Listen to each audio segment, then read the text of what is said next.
ദൈവനാമം മഹത്വപ്പെടുമാറാകട്ടെ. സമാധാന സന്ദേശത്തിലൂടെ എന്നെ ശ്രദ്ധിക്കുന്ന എല്ലാ പ്രിയപ്പെട്ടവർക്കും വീണ്ടും വരുന്നവനായ ക്രിസ്തുയേശുവിൻ്റെ നാമത്തിൽ എൻ്റെ സ്നേഹമുണ്ട്. റോമലേഖനം 12-ാം അധ്യായം അതിൻ്റെ 1 മുതലുള്ള ഭാഗങ്ങളിൽ, സഹോദരന്മാരെ, ഞാൻ ദൈവത്തിൻ്റെ മനസ്സലിവ് ഓർപ്പിച്ച് നിങ്ങളെ പ്രബോധിപ്പിക്കുന്നത്. റോമലേഖനത്തിൽ 12-ാം അധ്യായത്തിൽ പൗലോസ് റോമസഭയോട് പറയുകയാണ്, ദൈവത്തിൻ്റെ മനസ്സലിവ് ഞാൻ നിങ്ങളെ ഓർമ്മപ്പെടുത്തുന്നു.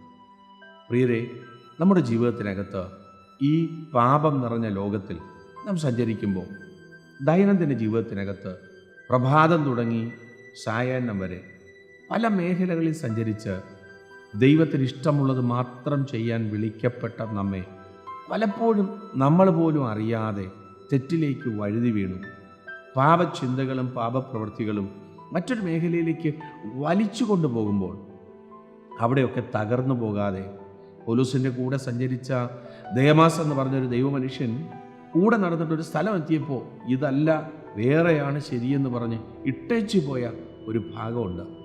ഇതുപോലെ കർത്താവിൻ്റെ കൂടെ നടന്നിട്ട് 33.5 വയസ്സ് വരെ ജീവിച്ച യേശുവിൻ്റെ കൂടെ 3.5 വർഷത്തെ ശുശ്രൂഷയിൽ കർത്താവിൻ്റെ പിന്നാലെ സഞ്ചരിച്ച് കർത്താവിൻ്റെ അത്ഭുതങ്ങളെല്ലാം കണ്ട് ജീവനുള്ള ദൈവത്തിൻ്റെ പുത്രനായ ക്രിസ്തു എന്ന വെളിപ്പാടിനെയും കൈമാറി സഭയുടെ താക്കോലും കയ്യിൽ വാങ്ങിച്ച് കർത്താവിൻ്റെ കൂടെ സഞ്ചരിച്ചിട്ട് ഒടുവിൽ കർത്താവിനോട് പറയുന്ന കാര്യമുണ്ട്, നിനക്ക് വേണ്ടി ജീവനും കൂടെ തരാൻ ഞാൻ തയ്യാറാണ്.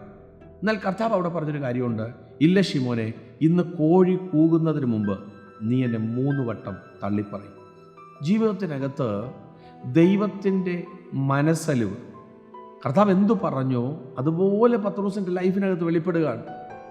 എന്നാൽ ഇതൊക്കെ കഴിഞ്ഞിട്ട് പത്രോസ് തൻ്റെ വഴിക്ക് വീണ്ടും തിരിയുമ്പോൾ ഗനസരത്ത് തടാകത്തിൻ്റെ കരയിൽ ഒന്നുമില്ലാതെ ശൂന്യതയ്ക്കകത്ത് നിന്ന പത്രോസിനെ വിളിച്ച് കർത്താവിൻ്റെ കൂടെ 3.5 വർഷം കൊണ്ട് നടന്ന് അത്ഭുതങ്ങളും അടയാളങ്ങളും വീര്യപ്രവൃത്തികളൊക്കെ കണ്ടിട്ട് ഒരു പ്രത്യേക സിറ്റുവേഷൻ വന്നപ്പോൾ ഈ കർത്താവിനെ പ്രാകുവാനും ആണയിടാനും തള്ളിപ്പറയാനും ഒക്കെ തുടങ്ങി. വീണ്ടും വള്ളവും വലയും എടുത്ത് തൻ്റെ വഴിക്ക് തിരിഞ്ഞ ആ പത്രോസിനെ തിബരിയാസ് കടൽക്കരയിൽ ചെന്ന് വീണ്ടും യേശു കണ്ടിട്ട്, പ്രിയരെ, ആ കാണുന്ന സമയത്തും പത്രോസ് നഗ്നനാണ്. താൻ യേശുവിൽ നിന്ന് ഒത്തിരി അകന്നുപോയി. എന്നാൽ അവിടെ വെച്ച് ആ പത്രോസിനെ, അതേ മനുഷ്യനെ കരയിൽ കൊണ്ടുവന്ന് കൂട്ടുവാൻ ഭക്ഷണം കൊടുത്ത് ചോദിക്കുന്നൊരു ചോദ്യമുണ്ട്, നീ ഇതിലൊക്കെ അധികമായിട്ട് എന്നെ സ്നേഹിക്കുന്നു? 1 വട്ടമല്ല പ്രിയരെ, 3 പ്രാവശ്യം ചോദിക്കുക. റോമാസഭയ്ക്ക് ലേഖനം കൈമാറുമ്പോൾ 12-ാം അധ്യായത്തിൻ്റെ 1-ാം വാക്യം, സഹോദരന്മാരെ, ഞാൻ ദൈവത്തിൻ്റെ മനസ്സലിവ് ഓർപ്പിച്ച് നിങ്ങളെ പ്രബോധിപ്പിക്കുന്നു. എന്തുവാ ദൈവത്തിൻ്റെ മനസ്സലിവ്?